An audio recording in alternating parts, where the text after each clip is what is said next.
Be advised that the views and opinions of the hosts and guests do not reflect those of the station.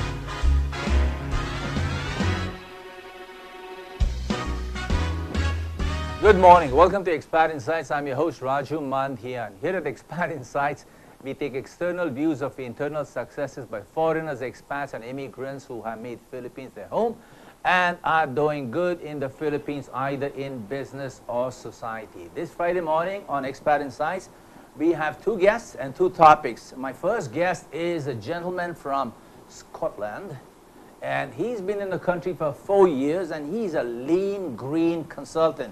He's actually a Lean Six Sigma black belt, and he's here to talk about how to improve our businesses, our processes, and our work life, make it more leaner and greener today. So welcome to Expat Insight, Scott Middleton. Good morning. Thank you. Thank you for the invite. You're welcome here. So Scott, Scottish for Scott. Yes, my mother made it easy. For you, for Yeah, us. to remember my name, Scott Okay. from Scotland. And how many years have you been away from Scotland? 28 years away from Scotland. 28 years, that's a little bit more than half your life. Yeah. So just quickly, tell us a bit about how beautiful Scotland is. Scotland, it's a lovely country. It is actually very green, but Yeah. unfortunately that's because of all the rain that it gets. It's because of the rain? Yeah. Yeah, okay. But it's a beautiful country. Yeah. If you're a golfer, it's got the best golf courses in the world, Yeah, and some of the friendliest people, very friendly people in Scotland. Scottish people. Yeah. They don't go around killing people. Not anymore. Not like the movies. Only in the Braveheart days, not now. And they still wear a kilt. Yes, I have a kilt. I could have worn it today, but I decided not to. Not today, not here, not on this show, no? And how many years in the Philippines? 4 years. 4 right? years, 4 years. So tell me, what is it that you like about the Philippines? I like the people, I like the climate, Mm-hmm. and the opportunities here for Southeast Asia. It's a great place to be based to cover the Asian market. How so? Tell me, I mean, compared to Malaysia, Thailand, etc., I think- what makes Philippines stand apart? For a lot of people, especially when you come from the UK, the language, the fact that most Filipinos Yeah. are fluent in English, Yeah. trained in English at school, Yeah. that makes it easier than going to somewhere like Malaysia, Indonesia, and obviously the flight connections now around Southeast Asia from Manila Yeah. make it easier to travel. Right. So after 28 years, you've done 4 years in this country. Yeah. And so you were finding your way here for the other 24 years. Yep, via lots of different countries. So are you 32. happy? Are you happy that you finally made it here? I am. I'm very happy here at the moment. Yeah, it's. Any chances of you wanting to go back to Scotland? No, I don't think so. I've made my life here. My family's here, so I think I go back to Scotland to visit my mother and my brother, but Right. that's it. I much prefer warmer climes. It is a nicer weather here, no? It really is nicer, except on certain days like today, which Yeah. is really hot. Now tell me, lean and green and Six Sigma, I have no idea what that means. So start me off from scratch. Really, there's a lot of different terminology, but the basic outline of lean is to improve your processes every day. Try and improve your business, Yeah. the way you operate your business, improve yourself Yeah. every day. Right. Rather- For example, yeah. So rather than Six Sigma, where we have black belts and green belts and all these different training, lean's very much for anyone, and very simple techniques that can be trained to anyone in 1 or 2 weeks, Yeah. that allow them to analyze and find waste in their process and change and improve their processes. A TV station like this, a studio like this, a show like this, can I make it leaner and greener? Can we as a team over here make it leaner and For sure, you can make it leaner, greener. I don't know. There's a lot of lights in here. There's a lot of electricity. Oh, those are required. So there's options there on how you get your energy from the green perspective. But on the processes, yes, there's always ways to improve any process. So how do you go about it? Where do you start? I mean, let's say a nut and a bolt manufacturing factory in Laguna. In Laguna. Would that be the right? Would be a good ideal guinea pig of a factory? Excuse me. Lean started in the automotive industry in Japan. Started with Toyota. It's very applicable in manufacturing, but it's being found much more in the service industry now, and healthcare is a huge area for lean at the moment. But a nut and bolt factory in Laguna would be a good place ideal to start. guinea pig. Yeah. We would start. First thing we would do is what we would call value stream mapping. I'm sorry. Value stream mapping. Value stream mapping. So what's the value of the business? What is it they're actually selling to their customers? And then we look at the business from their customer's point of view. Okay. And then we map their key processes, the time it takes to complete those processes, what add value to the customer, and then what is the inventory within the process, what's their stock within their process, and then we look at where's the areas to improve, are there any bottlenecks in the process. And if we were looking at a hospital, we would use exactly the same process. Well, if you're comfortable with the hospital example, let's go with Makati Medical. Makati Medical. I've been there, I've been sick a couple of times there. I think it runs well, but I don't know, have you been in there? I've been in Makati Medical. Oh, fine, let's take that one, yeah. I hope they don't kill us or sue us for talking about them behind their back. Makati Medical actually runs very well. If you take any hospital emergency department, I think most people have visited an emergency department with a family member at some point. Usually the waiting time is too long, the time that people spend in the hospital, you find it very frustrating. You're there with a lot of other sick people. No matter how hard you try to make the environment nice with television and colour, it's not a nice place to be. We're always stressed when we're in the hospital. So we work with the hospitals to minimise the wait time in the emergency department. And if you look at their processes, they're set up to suit the hospital. Hospitals design their processes to suit the hospital, not the patient. You go in, you register, you wait. You then see a doctor, you wait. You then get some tests, you wait. You then see the doctor, you wait. You then, if you're being admitted, you wait again. Or if you're being discharged, you wait again to get some drugs before you go home. A lot of waiting in the process. So one of the key things we would do is try and eliminate that waiting so that your stay in the hospital was much shorter and therefore much more pleasant. So Makati Med, starting from the entrance to the emergency room, so you start to map the value stream from the perspective of the patient who walks in. So how quickly am I attended to? And then how quickly diagnosis is done on me, prescription, tests, etc. So time first. Quality. Time, movement, and quality. Are there any mistakes made? Are there any? Do we have to have retests? What is movement compared to quality? I think for me, movement is, well, if you look, most patients have to move around the hospital. Oh, physical waste of energy. Okay, like wheelchairs and push carts. Whatever. All right. That's wasted time and effort, and we always make the patient go to the test rather than bring the test to the patient. So we try and challenge some of these norms, bring the testing to the patient, point of use blood testing, simple point of use x-rays, scanners instead of x-rays, so that you don't have to wait again at the x-ray department, for example. So post that, I mean, here I thought there was probably a recommendation in there. So if you bring the service to the patient, won't you increase manpower from the hospital's perspective, from the hospital side? So, I mean, that's the mapping. That's why they have centralized functions. But actually, when you look at it from the patient perspective, you see more patients by taking the treatment to the patient. So therefore, actually, your headcount may go up, but actually you see more patients overall. So your actual patients per person if you were using that as a measure, goes down. So you become more efficient. You see more patients. So what would be step 2? The first would be value stream mapping from the patient perspective, from the customer perspective. Absolutely. Not really patient. Then we would look at where is the breaks in the processes. We would do some problem solving. How do we fix those breaks in the process? How do we make sure, how do we simplify the process or take any waste out of the process that would improve the patient experience or the patient journey through the hospital? So who sits into this discussion of improving the process? We have everyone. It's facilitated by a lean consultant usually. Which is you? Which is me or some of the people that we have trained in the organization. We prefer, or I prefer a knowledge transfer methodology. I train my customers to do it themselves. I'm successful when they don't need me anymore because they can do it themselves. Right, when they say bye-bye. I train their people to do what I do. You want a hello and a goodbye relationship, yes.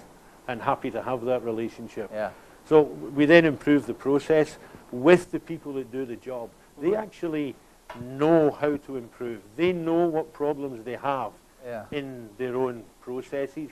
They know the problems they have daily with the patients. We are very good in today's world of stopping our people from improving their process. We actually say everybody's empowered, but actually we don't empower people. We need to empower the people they have the ideas to improve the process. Expand on that, empowering people. We use a workshop-based event, a team-based event facilitated by a lean consultant. All the other people in the room would work for the hospital. We may have some patients in the room or family in the room as well. Right, to get a 360-degree feedback. Absolutely, and get that voice of the customer, the voice of the patient. Yeah. And then we run through the improvement process with the people. What are good ideas? Some people think so we've got some silly ideas, we challenge them, we work through, and from that we get better ways to work on the process. And then do you hold their hands into implementation? We work through implementation. The other big part of lean is what's known as standardized work. Yeah. So we develop the best process, we then standardize that, we document it, and then we retrain everybody to that standard work, and then on an ongoing basis, you would audit that everybody's working to that new process. Right. So for any intervention, I don't know if you call that an intervention, how long does it take? What's an average time, say a hospital or a good hotel like Shangri-La or Manila Pen? What would be your how long would your relationship be with them? You take some of the bigger hospitals in Singapore, like Tan Tock Seng Hospital, National University Hospital. I was working with them for 2 years each. 2 years each? 2 years. And how many people but were only, there? But only 1 week per month. I know, but how huge was the hospital in terms of people and size? 8,000 people. 8,000 employees. Yeah. Gosh, and how old is the Tan Tock Hospital? Tan Tock Seng Hospital is probably more than 100 years old, but their new building is, I think, 12 years old. So, wait, the question that comes up to me is, so if it's an aged organization, they have old ways and set ways to do that. Is that a difficult culture to change into lean and green, or is it a new culture? Does time have to do anything with improving their performance? Absolutely. I mean, a greenfield site, a brand new facility, is much easier to put in new lean and green processes. Yeah. An aged or an well-established culture is the most difficult thing to change. The most difficult thing about doing any change program is the people. It's not the process of change. It's not the building. It's the people. It's always the people. Machines, yeah. Machines are easy. You can program the machines any way you want. We cannot program people, no matter how hard we try. I know. We can't program people. A rut in the gut, don't want to change. So what has been your most challenging plus exciting experience in your profession? I think two spring to mind. I came to Asia originally to work with Standard Chartered Bank based in Singapore as a consultant. How many years ago was this? That was 6 years ago when I first came. First came for the second time actually, but then worked with them in Singapore and Hong Kong, and that really, I found that very challenging, the difference between the two cultures. How old is Standard Chartered? Standard Chartered Bank's probably 200 years old as a bank. Gosh, that's really old.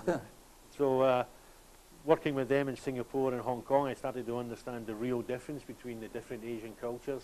Yeah. And then we rolled that program out across 13 different Asian countries, their largest For Standard Chartered. for Wow. Standard Chartered Bank. Wow. So that was a 3-year program. Great to see so many different cultures, so many different solutions to similar problems coming Yeah. from different people. Yeah. And then last year I spent 12 months in Canada working with a local hospital there, and we halved their wait time. We took it down for admitted patients. We took it down from 12 hours to 6 hours. So from registering at the emergency department to being in your bed, we Yeah. took it the average on the 95th percentile wait time was 12 hours. We got it down to 6 hours. So of these two, Standard Chartered and the hospital in Canada, which one of them was exciting and you thought that, hey, I recreated something brand new and powerful here? I think the hospital in Canada, because we termed it, it became the best performing hospital in Ontario, was recognised by the Ontario government. We then rolled that program out across other hospitals. So we so you duplicated the we just replicated what we'd done Yeah. and into 4 other hospitals, and now they're replicating that across all the hospitals in Ontario. And I think the fact that it's healthcare and you're dealing with people in unfortunate situations, Yeah. it's very much more rewarding Yeah. than the nut and bolt factory in Laguna. No offence to the Yeah, well, nut it doesn't and bolt exist. factory. It's an abstract. Yeah. So the second question, the question on my mind is, I don't know if you want to talk about this, is like, how do you make the proposal, and what is the cost of the proposal, the whole process to a customer? How heavy is it, or what is the ROI on the investment? Our ROI is planned to be 10 to 1. We would work. Right. We So would if you charge them $1 million, they save 10 million. That's Okay. our target. That's what we within set a out. period of a year or 6 Yep. months or whatever the Within engagement. 12 months, we would target that Wow. on an ongoing That basis. makes a lot of sense. Yeah. They would get an ROI. It's tough sometimes to prove that ROI, but if you look at the way, if a hospital can see 30-40% more patients, then depends how they're funding, but that ROI is there. If you look at the nut and bolt factory, it would be in actual output of nuts and bolts or reduced cost. Well, bottom line eventually. Bottom line It's eventually. got to hit the bottom line. So now, how does one go about becoming a lean and green consultant? I like the idea. Lean and I green. like the idea of the concept of lean and green world. No? Well, I started in the automotive industry. And I used to work for Nissan in the Yeah. UK, and they gave me all my lean training. And then I started to see that lean was actually maximizing resources. So, Yeah, so what's the yeah. difference between lean and green? Yeah. Green is about maximizing our resources. Yeah, and ecology, yeah. So it's very similar, and there's a lot of, I did some work with the UK military that led me into energy savings and that type of Yeah, work. yeah. So it brought the lean and green to my mind. Yeah. But basically, anyone who has we train anyone in lean. You don't need to have, we've trained everyone from nursing staff, doctors, pilots, Yeah. air stewardesses. How much time? It takes probably 3 to 6 months, Oh. but not full time, not full time. Yeah. And then someone will be competent enough to go out and make safe improvements in their own environment. Right, right. I must confess that the way I was brought up lean and green. And now you have a degree and a certificate for it, no? Yeah. So what are your plans for Philippines? My Today. plans here, obviously I feel it's the right time to be in the Philippines because of the economy here is growing. Yeah. It's an opportunity at this time to get more involved in the Philippines. The healthcare is under a lot of pressure in the Philippines. Yeah. And there's a lot could be done with the healthcare to improve this delivery and the quality of service Yeah. in the public system. Yeah, there are thousands of hospitals. Thousands of small hospitals in the Philippines, and they all need help. They all have funding problems, and they have lots of customers because we are a customer. Yeah. So there's a lot of work to be done in healthcare. So my main plan is to target healthcare in the Philippines. Right, going so you forward. have a targeted market. Your opinion of the country. The country. I mean, I'm not asking you to highlight what is wrong. I'm asking you to tell me what can be improved in the infrastructure, the education, or even how the size of administration and government, just from the top of your mind, you know? I think from a lean perspective, I look at the bureaucracy that's involved in doing anything in the Philippines. And there's a lot of paper, there's a lot of manual systems.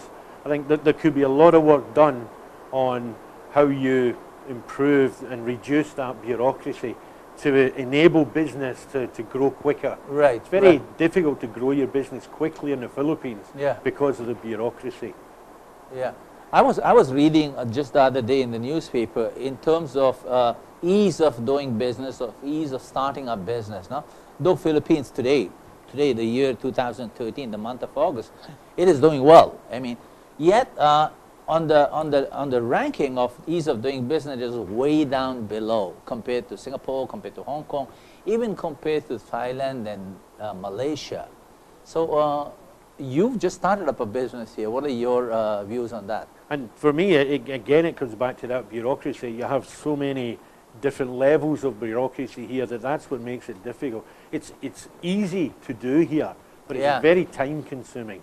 Right. And you have to do the same thing 3 or 4 times Correct, with 3 or 4 correct. different organizations. So repetitions and That's redundancy in the a lot of paperwork. redundancy in it. Right.